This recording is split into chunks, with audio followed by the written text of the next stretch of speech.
فأنا ناصح لإخواني بالصدع بالحق تبيض وجوههم. السكوت في مسألة الحزبية يضرها، فاصدع بما تؤمر وأعرض عن المشركين. سلامي على دماج ورجالها والشيخ يحيى ودار العلم يا سعد بانيها. Bismillahirrahmanirrahim. Alhamdulillah wassalatu wassalamu ala Rasulillah wa ala alihi wa sahbihi wa man walah, ma ba'd. Sekarang kita lanjutkan kisah pembangunan Masjid An-Nabawi dari kitab Al-Mi'iyah karya Al-Imam Ibnu Abil Izz rahmatullah alaih. Jadi pertama kali Rasulullah SAW ketika hijrah di Makkah ke Madinah, sampai di Madinah bangun rumah dulu atau masjid dulu? Bangun masjid dulu. Beliau singgah di rumahnya sama Bani Amr bin Auf. Di sanalah, di tempat namanya Quba, bangun masjid. Masjid yang dibangun di atas apa ketakwaan. Mafhum? Masjid Quba. Kemudian berikutnya sekarang kita akan menjelaskan pembangunan Masjid Nabawi. Wa Masjidan Madinatil Gharra'i, ay wa bana sallallahu alaihi Masjidal Madinah. Dan kemudian beliau membangun Masjid Madinah, Masjid Nabawi. Keutamanya berapa keutamanya salat di Masjid Nabawi? Sebanding dengan berapa satu kali salat?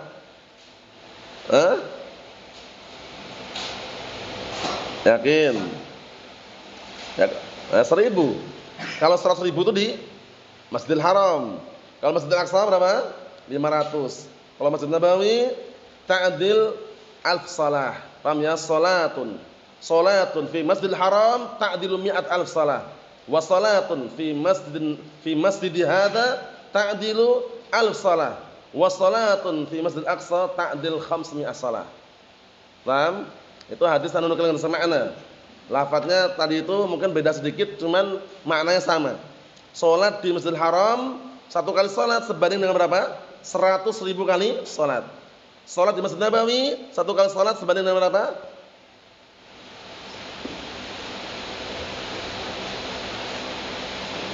1000 kali salat. Salat di Masjidil Aqsa, satu kali salat sebanding dengan berapa tadi? 500 kali salat. Dihafalkan. Kita lihat sini barakallahu fiik. Kata beliau, wa kana sallallahu alaihi wasallam ishtara makanah, dan waktu itu beliau membeli tempatnya. Beliau beli tempatnya. Wa kana marbatan litamr wa lisuhail wa sahl, na'am wa ghulamain yatimain fi hijri As'ad bin Zurarah. Yang mana tempat itu yang dibeli oleh Rasulullah SAW awal mulanya ada tempat untuk apa? Naam barakallahu fiik, semacam gudang. Marbat itu gudang. Paham ya, tahu gudang ya? Semacam gudang atau tempat menyimpan. Paham ya? Tempat untuk menyimpan kurmanya. Naam barakallahu fiik, Suhail bin Sahal dan dua anak yatim yang berada di asuhannya As'ad bin Zurarah. Paham ya? Naam. Jadi marbat itu naam barakallahu fiik kadang diartikan kandang. Paham ya? Marbatul ghanam berarti kandang kambing. Tapi kalau sini kan semacam gudang itu, tempat naruh barang. Paham ya? Seperti itu. Wa kanat barakat naqatuhu alaihi salatu wassalam hunak. Dan waktu itu unta beliau menderum di sana. Barakat menderum. Tahu menderum ya? Tahu menderum? Antum tahu menderum antum? Antum tahu menderum? Apa itu? Ayo, menderum itu dari berdiri ke bawah turun. Itu menderum, itu bahasa Indonesia menderum kan? Kalau bahasa Jawanya jerum, bahasa Jawanya. Kalau bahasa Indonesia menderum. Jadi ontanya berdiri, dia semacam duduk, itulah derum namanya. Paham ya? Naam. Fabana al-masjida fi dzalikal makan, maka beliau membangun masjid di tempat tersebut. Wa kana sallallahu alaihi wasallam kama ja'a fi Sahih Bukhari, dan waktu itu beliau sebagaimana datang dalam Sahih Bukhari, yanqulu ma'ahum al-labin wa yusyarikuhum fi bunyanah, masyaallah. Beliau waktu itu ikut memindahkan apa? Batu batanya dan ikut serta dalam pembangunan tersebut. Rasulullah SAW. Paham ya? Wa kanu yaqulun, dan dahulu mereka para sahabat ketika bangun bareng-bareng itu mengatakan, Allahumma innal ajrul akhirah farhamil ansar wal muhajirah. Allahumma innal ajrul akhirah. Ya Allah, sesungguhnya pahala itu ada pahala akhirat. Farham al ansar wal muhajirah. Maka rahmatilah orang Ansar dan orang-orang muhajirah. Orang Ansar asli penduduk mana? Madinah. Yang menyambut orang-orang muhajirun yang hijrah di Makkah ke Madinah, itu namanya Ansar. Untuk mengenai keutamaannya lebih utama mana? Ansar dengan orang Muhajirun? Lebih utama mana, Marwan? Muhajirun lebih utama. Karena kenapa kalau lebih utama?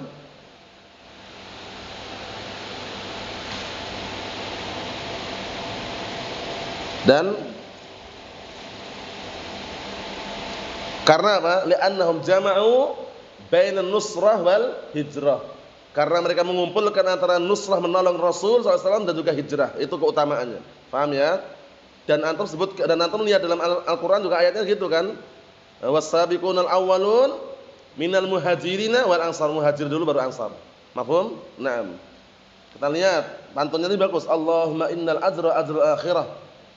Farhamil ansar wal muhajirah. Mafhum? Nah, itu ketika mereka bangun sambil baca itu. Memang orang Yaman, orang Arab itu senang sekali qasidah-qasidah seperti ini. Qasidah penyemangat itu biasanya ketika perang pun, dulu ketika kita perang melawan Syiar Rafidhah, itu banyak qasidah-qasidah muncul. Yang qasidah itu menyemangati gitu loh. Menyemangati. Baca pantun, puisi, tapi yang tidak berseberangan dengan syariat ya, hanya sekedar motivasi. Namanya qasidah itu namanya zawamil namanya kalau di Yaman sana. Nah, mungkin kalau antum nanti ke sana bisa dengarkan. Bukan dangdutan, bukan musik loh ya. Cuma nada biasa aja dalam baca pantun itu. Nah, ini yang dibaca waktu itu. Allahumma innal ajra ajrul akhirah farhamil ansar wal muhajirah. Kemudian setelah bangun masjid apa yang dilakukan? Qala al-Imam Ibnu Abil Izz rahmatullahi alaihi. Tsumma bana min haulihi masakinah. Tsumma ata min ba'du fi hadhihi as-sanah aqallu min nisfil ladzina safaru ila biladil habsyi hina hajaru. Kemudian setelah beliau bangun Masjid Nabawi, beliau mulailah membangun apa? Tempat tinggalnya. Ini penting ya. Jadi pelajaran bahwasanya ketika orang ingin merintis suatu tempat, membedahlah tempat yang semula enggak ada tempat mau dihuni di situ, pemukiman, bangun pertama kali apa? Masjid dulu. Kalau belum mampu masjid, mushola lah untuk sholat. Intinya itu. Baru nanti setelah jadi bangun rumah. Paham? Karena sudah ada tempat ibadahnya. Kita lihat. Kemudian setelah itu datanglah apa? Di tahun itu juga datanglah orang-orang muhajirun. Paham ya? Nah, berbondong-bondong dari Makkah ke Madinah. Cuman jumlahnya setengahnya orang-orang yang waktu itu safar hijrah ke Habasyah yang kedua. Hijrah ke Habasyah berapa kali? 2 kali. Paham ya? Nah, jumlah yang hijrah dari Makkah ke Madinah ini itu separuhnya. Separuhnya jumlah orang-orang yang hijrah dari Makkah ke Habasyah. Paham ya? Nanti akan disebutkan, nanti kita lihat nanti. Kita lihat penjelasannya. Tsumma bana an-nabiyyu alaihi salatu wassalam min haulih. Kemudian beliau membangun, Rasulullah SAW membangun di sekelilingnya apa? Di sekeliling Masjid Nabawi, membangun masakinah maskanan lis-saudah. Beberapa tempat tinggal. Pertama, tempat tinggal Saudah. Saudah bintu Zam'ah.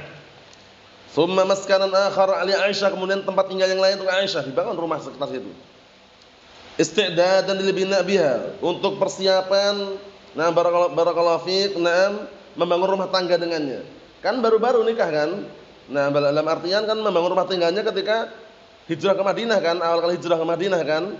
Bisa dipahami? Nah, dia bangun rumah untuk Aisyah, pertama untuk apa? Saudah tadi, kemudian untuk Aisyah. Tsumma ba'da dzalik kullama jaddat al-hajah limaskanin banah mulasiqan li masjidihi shallallahu alaihi sahih.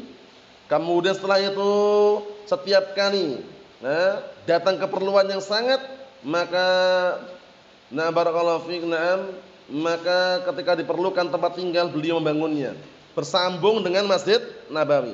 Jadi bangunnya nempel dengan Masjid Nabawi. Aslinya dulu kuburan Rasulullah SAW itu enggak di dalam masjid aslinya. Paham ya? Kan sekarang dalam masjid kan? Dulu di luar masjid dulu di kamar Aisyah radhiyallahu anha. Paham ya? Nah, kemudian di rumah tersebut karena ada perluasan, zaman khalifah siapa anda terlupakan, intinya ada perluasan, kemudian masuklah 6 rumah atau kamar tersebut yang ada kuburannya tadi itu. Paham ya? Masuk dalam perluasan. Aslinya di luar apa? Masjid Nabawi. Nah, orang-orang musyrikun atau orang-orang ahlul kubur, orang-orang penyembah kuburan atau orang-orang yang istilahnya kuburiyun, Berdalilkan dengan apa? Perbuatan itu. Buktinya boleh. Kuburan Rasulullah aja juga di dalam masjid katanya. Masa kita nggak boleh membangun kuburan di dalam masjid? Kita katakan awal mulanya di luar. Cuman ada perluasan akhirnya masuk di dalam. Itu pun dipagari loh, nggak sembarangan. Kuburannya dipagari dengan pagar yang kalau tidak itu musallas, segitiga. Tapi besar. Fungsinya apa? Karena banyak orang-orang yang orang berkunjung umroh, kadang mampir ke sana, orang yang haji kadang mampir ziarah ke Masjid Nabawi, kan banyak orangnya. Enggak semuanya Ahlus Sunnah kan? Orang-orang awam yang sufi-sufi itu kalau enggak dipagar udah, ya Rasulullah, ya Muhammad, ya Nabi, ya Rasulullah, teriak-teriak tuh, ngambil megang-megang ke kuburannya dan minta berkah intinya. Haram atau enggak itu? Haram. Syirik enggak? Syirik. Dipagari. Dipagari sehingga orang ketika ingin melihat langsung enggak bisa. Dan ketika ingin nyentuh pun enggak bisa, ada pagarnya. Dijaga ketat oleh apa? Tentara Amar Ma'ruf Nahi Munkar. Tentara Saudi. Jadi enggak sembarangan. Itu pun masih ada orang yang kadang lucu, orang musyrik juga dari India atau dari mana itu, pintu Masjid Nabawi itu pintu padahal loh. Itu digini-gini kan. Ya Rasulullah, ya Muhammad, berkah apa. Paham ya? Makanya sering ditanbir sana beberapa jamaah itu kalau seperti itu keadaannya ya haji. Manggilnya ya haji gitu. Namanya kalau pertama ya hajjah. Jangan melakukan itu syirik. Jadi untuk masalah tauhid sana masih kuat sekali memang. Jadi tentara-tentara itu udah dibekali tauhid sehingga melarang gitu loh orang megang-megang kiswah itu penutup Ka'bah itu ya. Dilarang itu karena khawatir nanti ada yang mencuri digunting itu kan. Yang namanya orang nekat kan banyak juga. Seperti itu. Apalagi Masjid Nabawi yang ada kuburan tadi itu. Namanya mereka kalau misalkan enggak dikasih pagar udah kesyirikan pasti akan terjadi. Kasih pagar. Karena di situ yang di makam tersebut siapa? Rasulullah, kemudian Abu Bakar dan Umar. Mafhum? Nah. Kita lihat dikit lagi, perhatikan baik-baik, barakallahu fikum. Jadi rumah yang dibangun oleh Rasulullah SAW itu, yang diperlukan itu bersambung dengan Masjid Nabawi. Qala adz-Dzahabi lam yablughna annahu sallallahu alaihi wasallam bana lahu 9 abyatin hina bana al-masjid. Wala ahsibuhu fa'ala dzalik. Imam Dzahabi mengatakan, belum sampai pada kami bahwasanya kabar Rasulullah membangun 9 rumah ketika barakallahu fi bangun masjid. Itu belum sampai pada kami. Dan aku juga enggak mengira beliau melakukan hal itu. Innama kana yuridu baitan wahidan lis-Saudah ummul mukminin. Ucapan Dzahabi kuat insyaallah ini ya. Hanya saja waktu itu beliau ingin membangun satu rumah untuk Saudah. Saudah bintu Zam'ah ummul mukminin.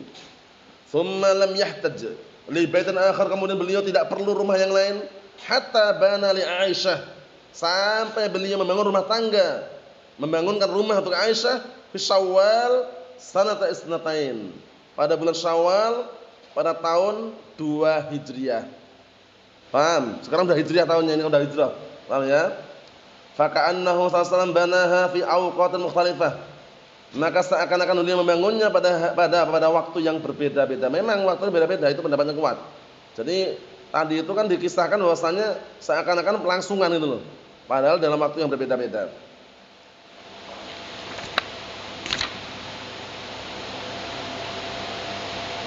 Untuk mengenai bentuk rumahnya bagaimana, besar atau kecil, atapnya bagaimana, lantainya bagaimana, apakah granit, lantai ternit, atau temboknya bagaimana, itu pada pertemuan yang akan datang. Rumahnya sangat sederhana sekali. Jangan dibayangkan lantainya granit, kemudian ada ternit, itu ya, plafon itu enggak ada. Paham ya? Atapnya memang pelepah korma. Paham ya? Pelepah korma yang ditata untuk atapnya. Ya lantainya 6 tanah sama pasir itu. Sederhana sekali. Itu zaman waktu itu ya. Nah, Rasulullah sallallahu alaihi wa ala alihi wasallam. Alhamdulillah.